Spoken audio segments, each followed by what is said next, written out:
زندگی دی ہے تو جینے کا ہنر بھی دینا، دین کی راہ میں توفیق سفر بھی دینا۔ گفتگو تو نے سکھائی ہے کہ میں گونگا تھا، میں جو بولوں گا تو باتوں میں اثر بھی دینا۔ برادران اسلام، حاضرین جمعہ، دینی ملی بھائی اور دوستوں، ہمیں سب سے پہل اس وحدہ لا شریک خالق کائنات مالک ارض و سما کی تعریف و توصیف بڑائی اور بزرگی بیان کرنے کے لائق اور زیبا ہے، کیونکہ اللہ رب العالمین نے پیدا کیا اور پیدا کرنے کے بعد بیکار نہیں چھوڑا، بلکہ ضلالت کے راستے سے نکال کر صراط مستقیم پر لا کر گامزن کیا۔ اس کے بعد لاکھوں اور کروڑوں درود و سلام نازل ہو اس ہستی مقدس جن کا نام نامی اس میں گرامی محمد مصطفیٰ صلی اللہ علیہ وسلم میں۔ محترم سامعین، آج کے اس خطبہ جمعہ میں میں نے جس موضوع کا انتخاب کیا ہے وہ موضوع ہے اولاد کی تربیت۔ سامعین کرام، شادی کے بعد جوڑے کی خواہش ہوتی ہے کہ اس کی گود بھر جائے،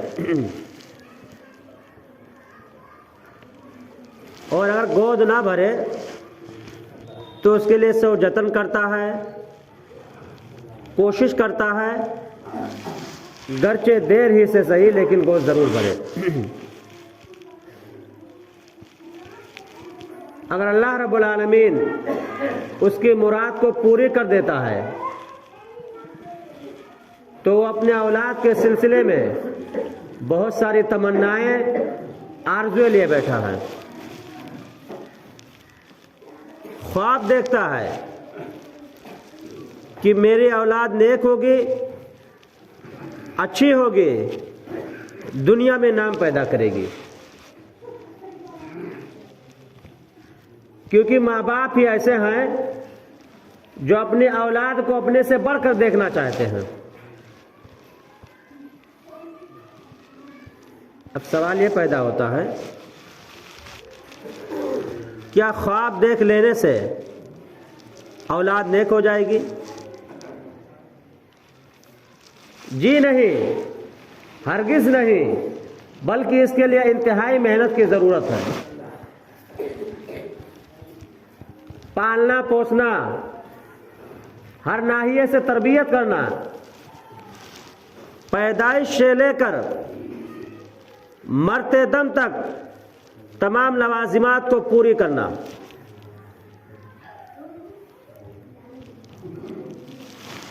اس لیے کہ بچپن کا جو زمانہ ہوتا ہے وہ انتہائی اہم ہوتا ہے۔ اس کی مثال تو ایسی ہی ہے جیسا کہ ایک ہری بھری شاخ ہے، آپ اس شاخ کو جس طرح چاہیں موڑ سکتے ہیں، لیکن اگر وہی شاخ سخت ہو جائے تو ٹوٹ تو سکتی ہے پر مڑ نہیں سکتی ہے۔ اس لیے بچپن کا جو زمانہ ہوتا ہے وہ انتہائی اہم ہوتا ہے۔ آج کل ہمارا ماحول اتنا خراب ہو چکا ہے کہ اکثر ماں باپ یہ شکایت کرتے ہیں کہ ہماری اولاد تو خراب ہو گئی، ہمارا دیکھ بھال نہیں کرتی ہے، ماں باپ کے حقوق ادا نہیں کرتے ہیں۔ یہ عنوان اس لیے بھی اہم ہے کہ یہی بچے آگے چل کر مستقبل کے باپ ہونے والے ہیں۔ مستقبل چاہے قوم کا ہو، ملک کا ہو، انہی کے ہاتھوں میں ہے۔ اگر یہ اچھے ہوں گے، ان کی تربیت صحیح طریقے سے ہوگی تو یہ اپنی اولاد کی تربیت بھی صحیح طریقے سے کریں گے۔ لیکن اگر یہ خراب ہو گئے تو اپنے لیے بھی اور اپنے ماں باپ کے لیے بھی اور تمام لوگوں کے لیے رسوائی پیدا کریں گے۔ یہ عنوان اس لیے بھی اہم ہے کہ آج کل لوگ بات کرتے ہیں کہ دنیاوی ماہر نفسیات ہیں، ان کے پاس حل موجود ہے کہ اولاد کی تربیت کیسے کی جائے۔ میں کہتا ہوں آج سے 1400 سال پہلے نبی کریم صلی اللہ علیہ وسلم نے جو اصول ہمیں دیا ہے، اگر ہم ان اصولوں پر عمل کر کے اپنی اولاد کی تربیت کریں تو ہمیں یہ شکایت کرنے کا موقع نہ ملے کہ ہماری اولاد تو خراب ہو گئی۔ ربا یربی تربیہ، پالنا پوسنا، پیدائش سے لے کر مرتے دم تک جس چیز کی ضرورت پڑے اس کو پورا کرنا، اسی کا نام تو تربیت ہے۔ تربیت وہ چیز نہیں ہے کہ آپ ایک گلاس پانی رکھے ہوئے ہیں اور اس میں کوئی چیز ملا کر بچے کو پلا دیں، آپ کا بچہ ایک دن میں صحیح ہو جائے گا۔ یہ ہماری اور آپ کی سب سے بڑی بھول ہے، کیونکہ بنانے میں جتنا وقت لگتا ہے بگاڑنے میں کچھ بھی نہیں لگتا ہے۔ اسلام نے اولاد کی تربیت پر کافی زور دیا ہے، ہر ناحیے سے ابھارا ہے۔ اللہ تبارک و تعالیٰ نے ارشاد فرمایا یا ایھا الذین آمنوا قوا انفسکم واہلیکم نارا، اے ایمان والو تم اپنے آپ کو اور اپنی اولاد کو جہنم کی آگ سے بچاؤ۔ کیا ہم اور آپ اپنے آپ کو اور اپنی اولاد کو جہنم کی آگ سے بچا رہے ہیں؟ جی نہیں۔ جس طریقے سے باپ ذمہ دار ہے کہ اولاد کی تربیت کرے، اسی طریقے سے ماں بھی ذمہ دار ہے کہ اولاد کی تربیت کرے۔ گھر سب سے زیادہ ذمہ دار ہے، اس کے بعد ماحول و معاشرہ ذمہ دار ہے کہ اولاد کی تربیت کرے۔ گویا کہ تربیتی نظام ایک ایسا نظام ہے جب سب مل کر اولاد کی تربیت کریں گے تو ہم اپنے بچے کی تربیت صحیح طریقے سے کر سکتے ہیں۔ اگر کوئی یہ سوچے کہ ہم اکیلے ہی اپنی اولاد کی تربیت صحیح طریقے سے کر لیں گے تو ایسا نہیں ہو سکتا۔ اگر آپ گھر کے ماحول کو اچھا رکھ سکتے ہیں لیکن اگر باہر کا ماحول خراب ہے تو آپ اپنے بچے کی تربیت اس طریقے سے نہیں کر سکتے ہیں۔ آپ کو اگر مدرسہ سے تعاون نہ ملے، اسکول سے تعاون نہ ملے تو آپ اپنے بچے کی تربیت اس طریقے سے نہیں کر سکتے جس طریقے سے آپ چاہتے ہیں۔ تو تربیتی نظام جب سب مل کر اولاد کی تربیت کریں گے تو ہمارے یہی بچے اچھے ہوں گے۔ نبی کریم صلی اللہ علیہ وسلم نے قریش کی ان عورتوں کی تعریف کی ہے جس کا تذکرہ صحیح بخاری میں ہے، خیر نساء رکبن الابل صالح نساء قریش احناء ولد فی صغر واراہ علی زوج فی ذات یدہ، کہ بہترین عورتیں عرب کی عورتیں ہیں، بہترین عورتیں قریش کی عورتیں ہیں جو اونٹ کے اوپر سواریاں کرتی ہیں اور بچپن میں اپنے بچوں کا دیکھ بھال کرتی ہیں اور اپنے شوہروں کو بہت ہی زیادہ پسندیدہ ہیں۔ اردو کا ایک مقولہ آپ نے سنا ہوگا، پیا من بھائے وہی سہاگن۔ تو جو یہ اردو کا مقولہ ہے نبی کریم صلی اللہ علیہ وسلم نے حدیث میں قریش کی ان عورتوں کے لیے کہا تھا کہ یہ عورتیں کافی اچھی عورتیں ہیں، یہ بچپن میں اپنے بچوں کا دیکھ بھال کرتی ہیں اور اپنے شوہروں کو بہت ہی زیادہ پسندیدہ ہیں۔ تربیت میں سب سے زیادہ اہم ذمہ داری ماں کی ہے۔ باپ کے پاس فرصت کہاں ہے؟ وہ صبح کو نکلا تو رات کو واپس آئے گا۔ ماں کی سب سے اہم ذمہ داری ہے۔ اس لیے عربی کے ایک شاعر نے ماں کو مدرسہ کہا ہے، الام مدرسۃ اذا اعددتها اعددت شابا طیب الاراق، کہ ماں ایک مدرسہ ہے، اسے تم اچھا بنا لو خاندان اچھا ہو جائے گا۔ پوچھنا چاہتا ہوں کون ہے جو اسماعیل علیہ السلام کی ماں ہاجرہ کو بھول جائے؟ پوچھنا چاہتا ہوں کون ہے جو اسحاق علیہ السلام کی ماں سارہ کو بھول جائے؟ پوچھنا چاہتا ہوں کون ہے جو عیسیٰ علیہ السلام کی ماں مریم کو بھول جائے؟ پوچھنا چاہتا ہوں کون ہے جو نبی کریم صلی اللہ علیہ وسلم کی ماں آمینہ کو بھول جائے؟ پوچھنا چاہتا ہوں کون ہے جو زینب رضی اللہ تعالی عنہا، ام کلثوم رضی اللہ تعالی عنہا، فاطمہ رضی اللہ تعالی عنہا، رقیہ رضی اللہ تعالی عنہا کی ماں ام المومنین خدیجہ رضی اللہ تعالی عنہا کو بھول جائے؟ کیا کوئی ہے؟ یہی وہ مائیں تھی جن کے گود میں اسلام پھلتا تھا، انہی گودوں میں انسان نور کے سانچے میں ڈھلتا تھا۔ آج کل کے ہماری مائیں اپنی اہمیت کو کیوں نہیں سمجھتی ہیں؟ اللہ تبارک و تعالیٰ نے ان کو کتنا بڑا مقام دیا ہے، اللہ تبارک و تعالیٰ نے ان کو کتنی اہمیت دی ہے۔ اور کہنا چاہوں گا کہ اولاد کی تربیت کا آغاز شادی کے وقت سے ہی ہو جاتا ہے۔ آپ یہ سوچ رہے ہوں گے کہ مولانا نے کیا کہہ دیا؟ جی ہاں، اولاد کی تربیت کا آغاز شادی کے وقت سے ہی ہو جاتا ہے، اس لیے اچھی ماں کو گھر میں لائیے۔ نبی کریم صلی اللہ علیہ وسلم کی حدیث ہے، تنکح المرأة لأربع ولمالها ولحسبها ولجمالها ولدينها فاظفر بذات الدين تربت يداك۔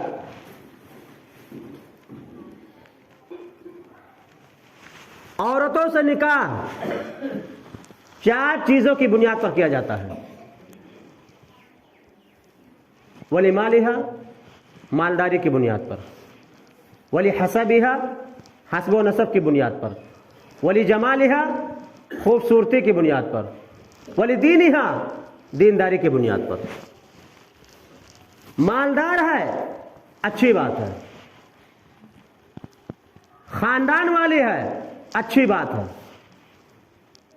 خوبصورت ہے اور اچھی بات ہے، دیندار ہے سب سے اچھی بات ہے، کیونکہ نبی کریم صلی اللہ علیہ وسلم دیندار عورتوں سے شادی کرنے کے لیے دعا کیا کرتے تھے، فاظفر بذات الدین تربت یداک، دیندار عورتوں سے شادی کر لو کامیاب ہو جاؤ گے۔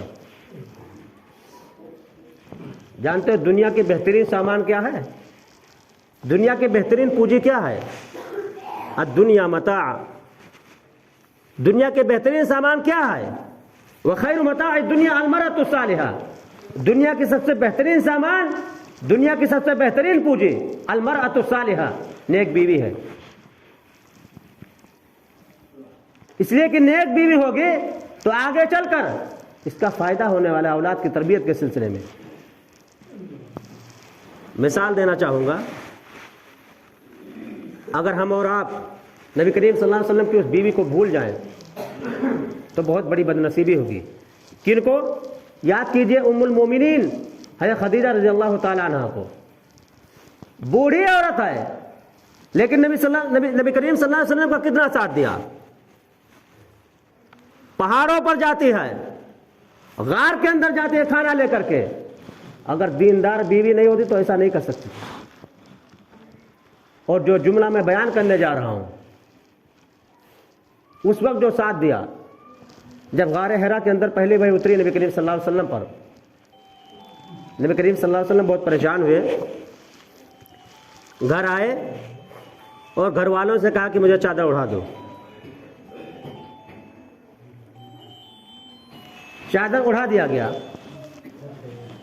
کہنے لگے کہ میرے پاس ایک آدمی آیا تھا، یعنی جبریل امین، اس نے کہا مجھے پڑھو، میں نے کہا میں پڑھنا نہیں جانتا تھا۔ اس کے بعد چند آیتیں اتری۔ دیندار بیوی ہوگی تو یہ جواب دے گی۔ حضرت خدیجہ رضی اللہ تعالیٰ عنہا نے کیا کہا؟ گھبرانے کی کوئی ضرورت نہیں ہے، کلا واللہ ما یحزنک اللہ ابدا، اللہ تعالیٰ آپ کو کبھی رسوا نہیں کرے گا۔ کیوں نہیں کرے گا؟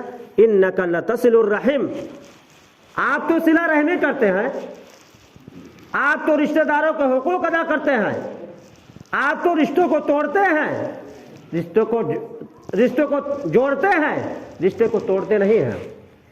وتحمل الکلہ، اور آپ تو بوجھ کو اٹھاتے ہیں، وَتَكْسِبُ الْمَعْدُومَ، اور آپ تو کما کما کر ان کو دیتے جن کے پاس کچھ نہیں ہوتا ہے، وَتَقْرِي الضَّيْفَ، اور آپ تو مہمان نواز ہیں، وَتُعِينُ عَلَى نَوَائِبِ الْحَقِّ، اور آپ تو حق والوں کا ساتھ دیتے ہیں۔ بھلا جس آدمی کے اندر اتنی خصوصیت ہو، اللہ تبارک و تعالیٰ اس کو کبھی رسوا کرے گا؟ دیندار بیوی ہے تو ایسا جواب دیا، اگر دیندار بیوی نہ ہوتی تو کیا جواب دیتی؟ کچھ جملہ میں اپنی طرف سے بولنا چاہتا ہوں۔ بھائی آپ کو پہاڑ پر چڑھنے کی ضرورت کیا ہے؟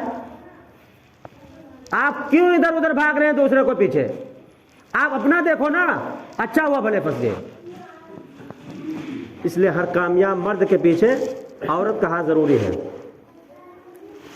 عورت چاہے ماں ہو یا بہن کی صورت میں ہو یا بیوی کی صورت میں ہو۔ اگر ہم ابراہیم علیہ السلام کو یاد کرتے ہیں تو کیا ہاجرہ کو بھول جائیں گے؟ اگر ہم نبی کریم صلی اللہ علیہ وسلم کو یاد کرتے ہیں تو کیا خدیجہ رضی اللہ تعالیٰ عنہ کو بھول جائیں گے؟ یہ ہو ہی نہیں سکتا۔ علامہ اقبال نے اپنی ماں کو خراج عقیدت پیش کرتے ہوئے کہا، ان کی ماں کا جب انتقال ہوا تو ان کی تربیت کو سراہتے ہوئے کہتے ہیں، تربیت سے تیری میں انجم کا ہم قسمت ہوا، گھر میرے اجداد کا سرمایہ و عزت ہوا۔ کہ ماں تیری تربیت ہی کا نتیجہ ہے کہ آج میرا نام اور میرے خاندان کا نام دنیا میں روشن ہو رہا ہے۔ تو آپ ماں کو تربیت سے الگ نہیں کر سکتے۔ ہم اور آپ سوچ رہے ہوں گے دیندار بیوی کا انتخاب کر لیا چلے گا، ہم برے ہوئے تو کیا ہوا؟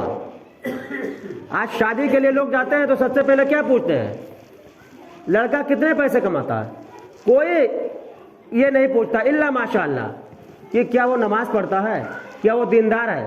بس یہی دیکھتے ہیں کہ وہ مالدار ہے، ہماری بیٹی بنگلے میں رہے گی، عیش و عشرت کی زندگی گزارے گی، وہ سود خور ہے، شراب پیتا ہے، جوا کھیلتا ہے، اس سے کوئی مطلب نہیں ہے۔ کیا ایسا ہے؟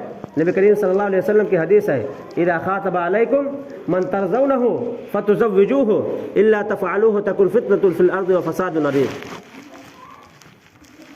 جب تمہارے پاس کوئی اچھا لڑکا، کوئی دیندار لڑکا شادی کا پیغام لے کر کے آئے تو اس سے اپنی بیٹی کی شادی کرا دو۔ اگر ایسا نہیں کرو گے تو زمین میں فساد پھیل سکتا ہے، زمین میں فتنہ پھیل سکتا ہے۔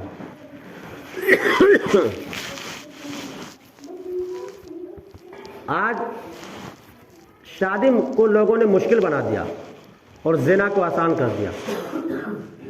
شادی کیوں مشکل ہو گیا؟ یہ جہیز کی صورت میں جو لوگ مانگتے ہیں کہ مجھے 5 لاکھ چاہیے، مجھے 4 لاکھ چاہیے۔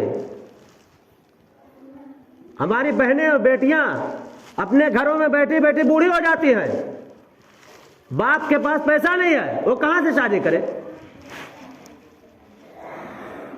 یہ جہیز ایک ناسور ہے۔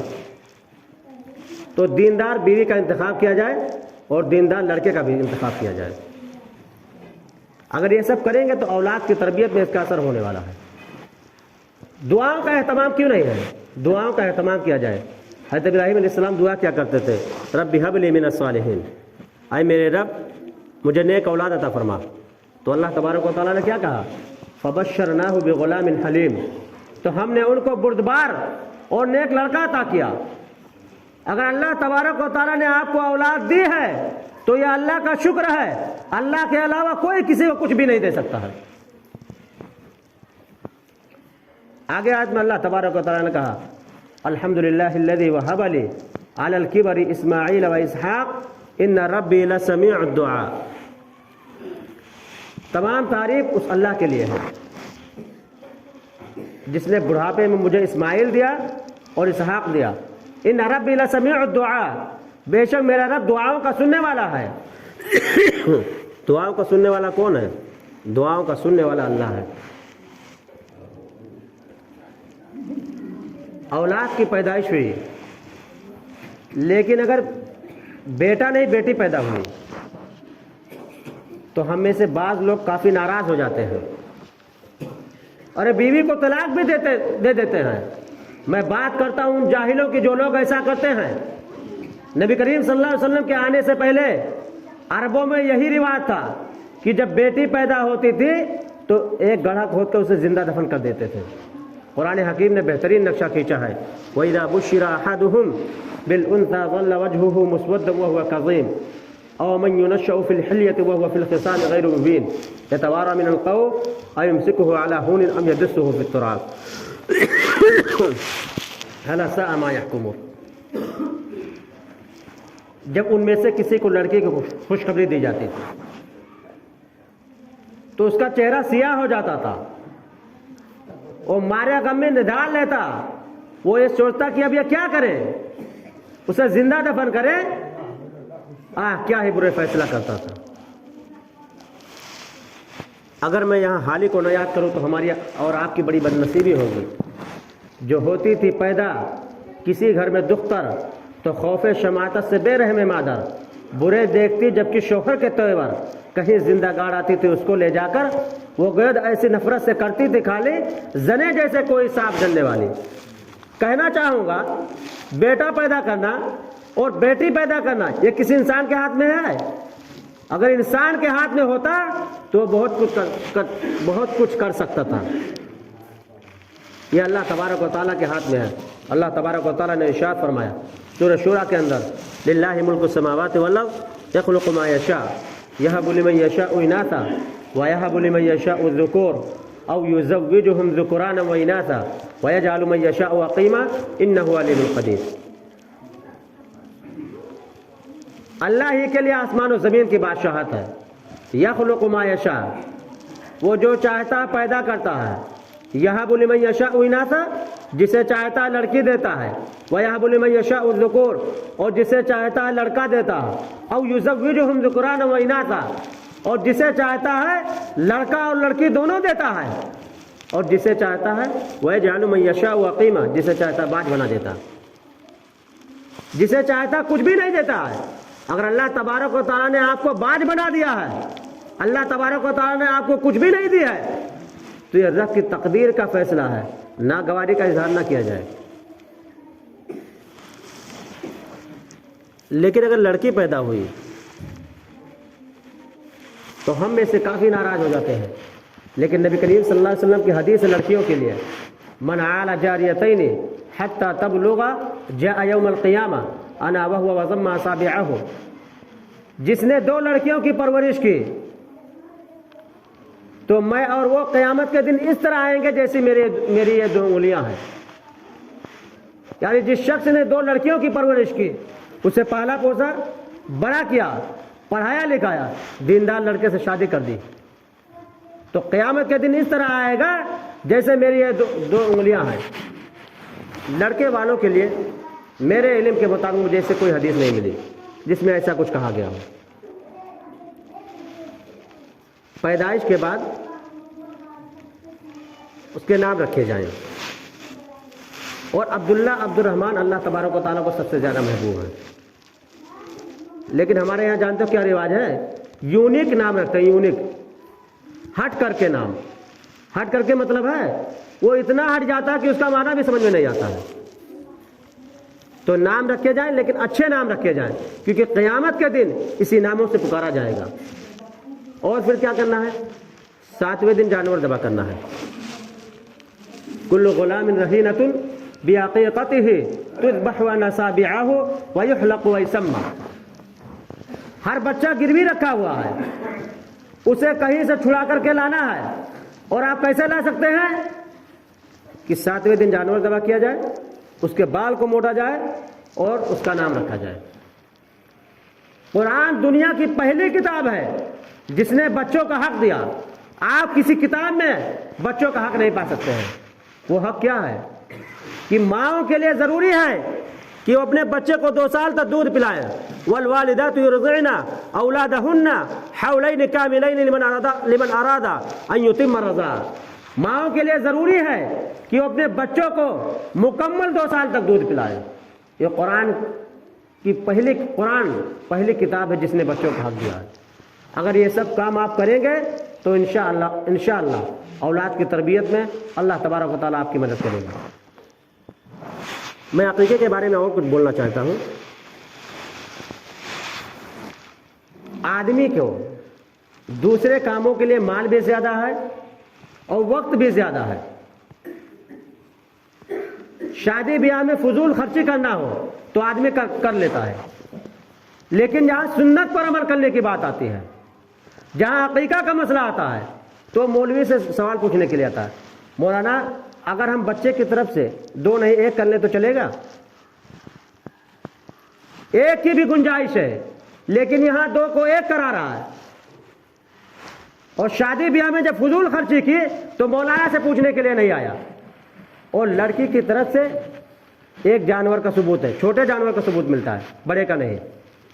1 جانور کا ثبوت ملتا ہے کہ عقیقہ کر سکتے ہیں. جب یہ سب کام آپ کریں گے تو اللہ تبارک و تعالیٰ اولاد کی تربیت کے سلسلے میں آپ کی مدد کرے گا. آپ اگر بچہ ہے تو اس کو ایمان کے بارے میں بتائیے، اسلام کے بارے میں بتائیے. اولاد کی ایمانی تربیت کیا ہے؟ ہم اور آپ سوچ رہے ہوں گے بچہ چھوٹا میں اس کو اولاد ایمان کے بارے میں کیا بتلائیں، اسلام کے بارے میں کیا بتلائیں. جب بچہ بولنے لگے تو آپ اس کو ایمان کے بارے میں بتائیں، لا الہ الا اللہ محمد رسول اللہ بتائیں. لیکن کافی افسوس کے ساتھ کہنا پڑتا ہے ایسے بھی بدنصیب ہیں جنہیں کلمہ یاد نہیں ہے. لا الہ الا اللہ کا محمد رسول اللہ کا معنی وہ مفہوم معلوم نہیں ہے. ہمارے بچے نے ٹی وی دیکھ دیکھ کر گانے یاد کر لیے، اور ہم اور آپ بڑی فخر کے ساتھ کہتے ہیں کتنا بہترین ایکٹنگ کر رہا ہے، کتنا اچھا ناچ رہا ہے، کتنا بہترین گانا گا رہا ہے. یہ ہماری اور آپ کی بڑی بدنصیبی ہے. جب بچہ سمجھدار ہو جائے تو اس کو یہ بھی بتائیں کہ عقیدہ توحید کو دل میں بٹھائیے کہ اللہ تبارک و تعالیٰ کے علاوہ کوئی مالک نہیں ہے آپ کا، اللہ تبارک و تعالیٰ کے علاوہ کوئی آپ کو کچھ بھی نہیں دے سکتا ہے. وَإِذْ قَالَ لُقْمَانُ لِابْنِهِ وَهُوَ يَعِظُهُ يَا بُنَيَّ لَا تُشْرِكْ بِاللَّهِ. حضرت لقمان علیہ السلام نے اپنے بیٹے کو کہا تھا کہ آئے میرے بیٹے تو اللہ کے ساتھ شرک نہ کرنا، شرک سب سے بڑا گناہ ہے. تو عقیدہ توحید کو بیٹوں کے دلوں میں بٹھائیے، اور اتنا بٹھائیے کہ آگے چل کر وہ ادھر ادھر نہ جا سکے. اب آخر میں اللہ تبارک و تعالیٰ سے دعا گو ہو کہ الہ العالمین تو ہم تمام مسلمانوں کو اسلام پر قائم اور دائم رکھے، اور جن کی گود اولاد سے خالی اللہ تبارک و تعالیٰ تو ان کی گودوں کو بھر دے، اور جن کے پاس اولاد ہے اللہ رب العالمین تو انہیں صالح اور نیک اولاد عطا فرما. وآخر دعوانا ان الحمد للہ رب العالمین.